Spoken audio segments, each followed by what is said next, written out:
After 25 days, ito na yung update ng aking tinanim na lettuce. O, kita ninyo, malalaki na. Pwede na nating harvestin kung tayo may paggagamitan at gusto nating maggulay nito. Ayan, kita ninyo. Dito lang sa plastic bottle ng container. Yan. Napakagaganda at ito yung kailangan na isprehan ng molasses at saka yung baking soda.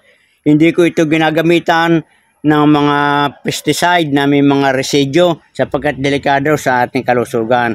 Dahil ako din lamang kakain ito at ito pang sarili naming pamilya. Yan. At ito pa mga kabayan, yung mga nakatanim ko sa container na lettuce, ang gaganda, kita niyo. Yan. Subukan nyo kayo magtanim din sa ganito para kayo magkameron ng inyong mapapag-aliwan. Napakaalwang buhayin ito, kita ninyo. Yan. Good luck and good health at naway nagustuhan nyo ang video ito. Magandang araw, kabayan.